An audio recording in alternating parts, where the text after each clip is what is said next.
Je veux pas ressembler à ma mère. Je veux pas faire porter à mon enfant le poids de mon échec. Et le sexe, vous voulez en parler? J'essayais de retarder mon excitation en fixant la porte de temps en temps, mais... After working as a therapist for almost 10 years and being married, Sibyl is a writer trying to recommit herself to her art, which is writing novel. Faut que je vous annonce un truc.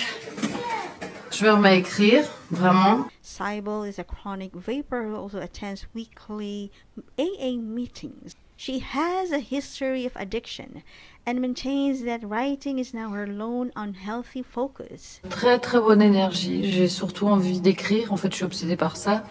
Sibyl ends her connections with most of her patients, even if her literary-minded friends are cynical about it. One patient breaks down when she tells them why she is living.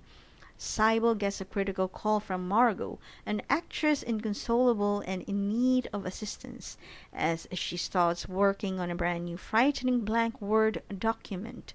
Sibyl resists at first, but eventually gives in to Margot's pressure. Je comprends, je suis vraiment désolée pour vous, mais je prends plus de patients en fait. Je suis enceinte de 2 mois, je peux pas le garder. J'ai tellement peur, je peux pas lui dire. Sibyl resists at first, but eventually gives in to Margot's pressure. As she hears about Margot's love struggles, Sibyl is reminded of a more profound haunting, a previous relationship in which she was the type of emotionally dependent person she currently serves on a professional basis.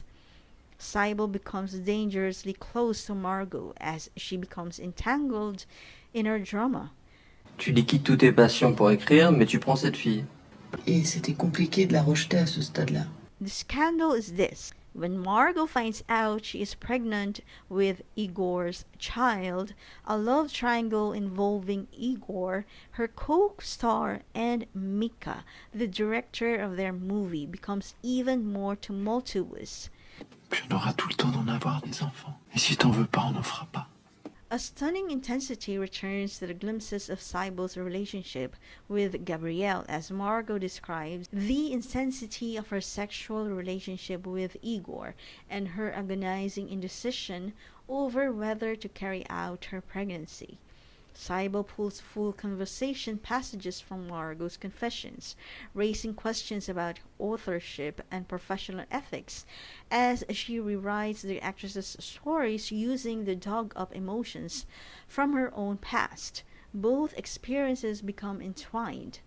Even though the plot never draws connections between Sibyl's hazy recollection of Gabrielle and Margot's doubtful character, Igor and Mika's film is successful in extracting humor from the imperfect manner that the mind stores memories of concepts of the people they love.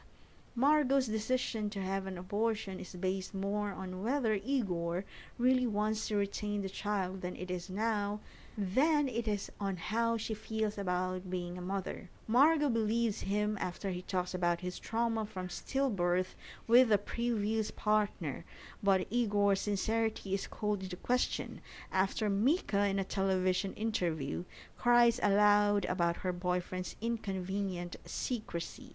Upon Sibyl's arrival at the remote island where Margot is filming, Igor appears to abdicate his responsibilities towards either woman, declaring, "Deep down, I'm empty." Fact and fantasy blend together as Igor and Margot perform scenes of passion and treachery for the camera, occasionally caught in uncut footage.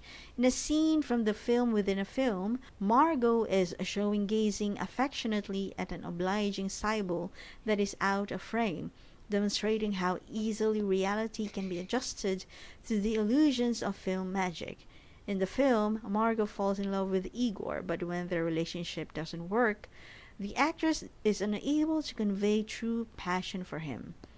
Sibyl replaces Mika, as she does again for her in a particularly dramatic moment in which writer/therapist is directing a love scene ending the frustrated director is unable to get off. Sibyl insists Margot in actually acting her way through sequences as she steps in more and more, and her growing responsibility as the only person watching after the reeling actress's ego and feelings becomes too heavy and guilt-ridden.